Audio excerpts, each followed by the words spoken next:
Bonjour Anaïs Parello, Bonjour. bienvenue sur donc la chaîne du Festival Fantastique de Menton.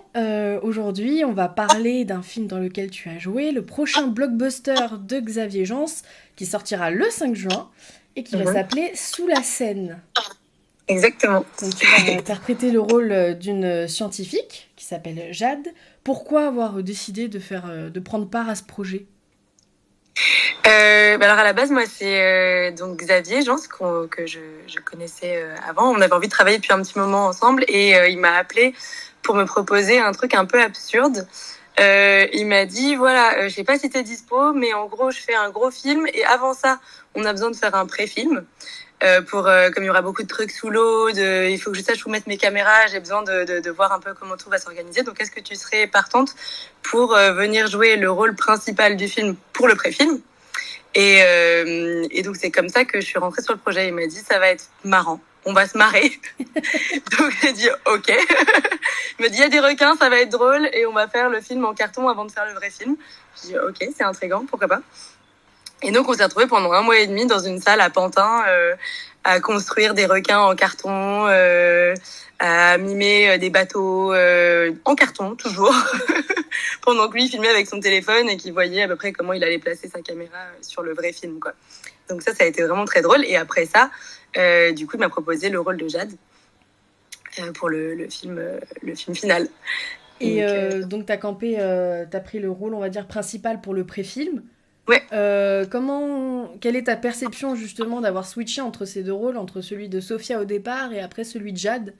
Est-ce que ça a été totalement différent dans la façon de jouer?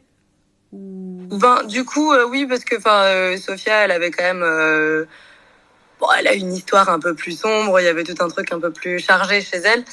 Là où, du coup, ça m'a un peu servi aussi pour Jade parce que je me suis dit que, c'était comme se raconter l'histoire de Jade, enfin l'histoire de la relation entre Jade et Sophia, du coup, le personnage de Bérénice.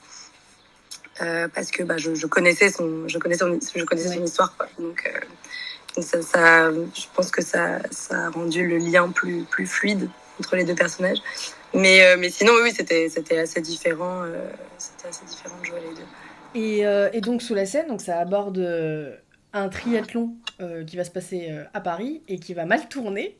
Est-ce que, Ouais. après avoir joué dans ce film, est-ce que ta perception sur les requins ou même l'écologie t'a changé? Bon, j'étais déjà assez sensibilisée sur le sujet, donc non, ça n'a pas tellement changé. Après, je trouve ça chouette, justement, parce que le film va dans un sens qui me plaît à moi, où le requin n'est pas justement le méchant, De c'est l'histoire? plutôt la victime dans l'histoire. Oui. Contrairement à beaucoup de films de requins où on les dépeint un peu comme des bêtes monstrueuses assoiffées de sang qui n'ont qu'un but dans la vie, c'est croquer de l'humain. Donc là, non, c'est pas du tout le cas.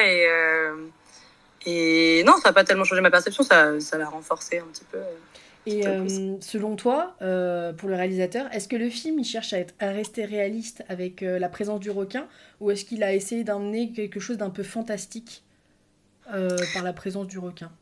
Ou ça reste très terre à terre? Non, ça s'ancre quand même dans une réalité. Enfin, en fait, c'est un peu une interprétation de ce que ça pourrait être si on continue à dérégler le climat voilà, c'est quand même un requin qui mute, quoi, qui se retrouve. Donc c'est plus comme une espèce d'anticipation plausible. Donc ça Ouais. reste, ouais, c'est quand même très ancré dans la réalité, même si ça part un peu loin après. C'est pas fantastique, quoi. Est-ce que donc vous avez tourné à plusieurs endroits? Est-ce que tu as une anecdote marrante à nous raconter sur le lieu de tournage que tu as vécu? On a tourné, enfin moi j'ai tourné mes scènes à Alicante en Espagne. Et bon, alors je sais pas si c'est une anecdote rigolote, mais bon, on a tourné sur un bateau et en fait un bateau, moi j'avais jamais tourné sur un bateau à l'arrêt et c'est terrible. Un bateau à l'arrêt parce que ça bouge, enfin Ça c'est bouge plutôt tout le temps avec l'envie. l'estomac qui bouge. Et donc ouais, donc on a tourné pendant 3 jours sur ce bateau et on avait tous On avait tous le mal de mer, enfin beaucoup. Et du coup, c'était très marrant parce que donc la table régie du petit déjeuner le matin avant de tourner, c'était une montagne de fruits, de fromage, de machin. Bon, c'était très très beau. Et à côté, il y avait une montagne de médicaments pour le mal de mer.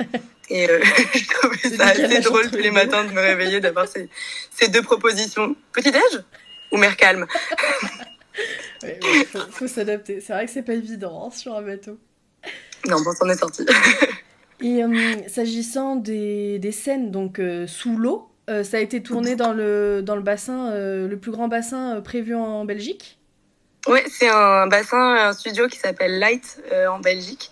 Et ils ont tourné toutes les scènes. Donc je crois que tout ce qui est sous l'eau, voilà, c'est tourné là-bas. Tout ce qui est sur la scène, c'est sur la scène. Ou dans les studios La Ciudad de la Luz, je crois que ça s'appelait comme ça, à Alicante. D'accord. Mais tout ce qui est sous l'eau, ouais, c'est Light. Ouais, donc vraiment, il y avait tout un périple de lieux de tournage pour achever ce film. Et Bah ouais. quel type de réaction vous attendez de la part des téléspectateurs? Est-ce que vous avez une Je idée? pense que il y a des scènes qui sont très impressionnantes, donc je pense qu'ils vont être impressionnés, notamment la fin. Je dis rien, mais il y a plein de trucs qui sont vraiment assez incroyables. Et oui, puis je pense que ça va faire du bien aussi de voir un film de requin où, ce que je disais tout à l'heure, quoi, où le requin n'est pas diabolisé. Ouais, C'est d'avoir plutôt une autre l'humain perception. qui est le méchant, quoi. Et d'ailleurs, en pensant à un requin, bah, j'ai forcément pensé aussi aux dents de la mer. Selon toi, quelle est la différence entre les deux? Est-ce qu'il y a une différence pour toi en tout cas? Bah oui, bah ça, essentiellement, il y a cette histoire de monstre qui n'est pas un monstre chez nous, du coup. Mais sinon, on reste quand même sur. Je sais pas, c'est difficile de les comparer, je trouve. Il y a des inspirations évidemment, mais Ouais. c'est pas le même film. Xavier était inspiré pour parler de ce thème-là ou plus d'aborder d'un point de vue plus l'écologie et d'alerter le monde là-dessus? Xavier, je sais qu'il est très très fan des Dents de la Mer et des films de genre en général, évidemment. Ouais. Donc qu'on lui propose de faire un film de requin, je pense qu'il s'est dit que c'était super. Mais comme il est aussi très engagé dans tout ce qui est écologie, et puis notamment la vie marine, les océans, tout ça, c'est un truc qui lui tient vachement à cœur. Je pense il était ravi de pouvoir faire un combo de ces deux choses-là. D'accord, ok, très bien. Et ma dernière question sera, pour une personne qui veut débuter donc la même carrière que toi, en tant qu'actrice, est-ce que tu aurais des conseils à donner à une débutante? Moi, ce que je conseillerais, enfin, c'est ce que j'ai fait moi quand j'ai commencé, c'était de faire une école de théâtre, parce qu'on rencontre plein de gens, on apprend des choses évidemment, puis on rencontre plein de monde avec qui on pourrait être amené à travailler après. Et si on veut faire du cinéma, ce qui est un peu compliqué quand on commence, c'est qu'il faut avoir des images pour rencontrer un agent, et si on n'a pas d'agent, on peut pas avoir d'image. Enfin, c'est un peu. Et donc du coup, je dirais d'aller dans les écoles de cinéma de jeunes réalisateurs pour faire des courts-métrages étudiants et après monter ces images, avoir une bande démo, trouver un agent, tout ça. Mais c'est beaucoup ouais, rencontrer des gens, aller et puis Des regarder des films. opportunités, ouais. Euh, D'élargir sa culture cinématographique. ouais, regarder des films, lire des livres, s'intéresser à d'autres choses aussi. Moi, je trouve que c'est très important d'avoir d'autres centres d'intérêt. Je sais pas, peindre, aller voir des expos, toujours se nourrir de tout ce qui nous entoure, quoi.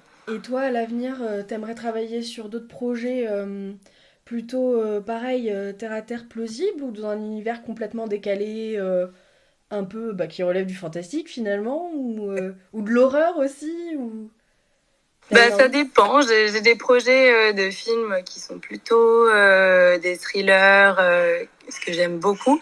Moi, Ouais. après, mon grand rêve, ce serait de jouer une sorcière.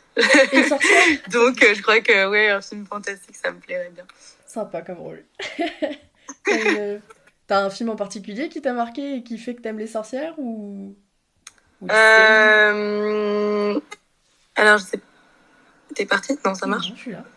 Ok, j'ai cru que ça avait. Je crois que ouais, Witch, c'est Witch ou The Witch avec Anya Taylor-Joy. Je le trouve incroyable alors que pourtant il y a. Oui, The Witch, oui, c'est Ouais, ça. celui-là voilà, je l'aime beaucoup, il m'a beaucoup marqué. Mais oui, je sais pas trop. Enfin, moi, quand j'étais petite, j'aimais beaucoup Charmed. Donc, Oui, c'est un peu ça, je pense, qui fait que j'ai construit cette envie un jour d'être une sorcière. Ça a inspiré beaucoup de monde, ça. Un peu glamour et pas forcément la vieille sorcière, voilà. Mais ouais, c'est ça. C'est sympa. Merci beaucoup, Anaïs, d'avoir répondu à nos questions. Merci beaucoup.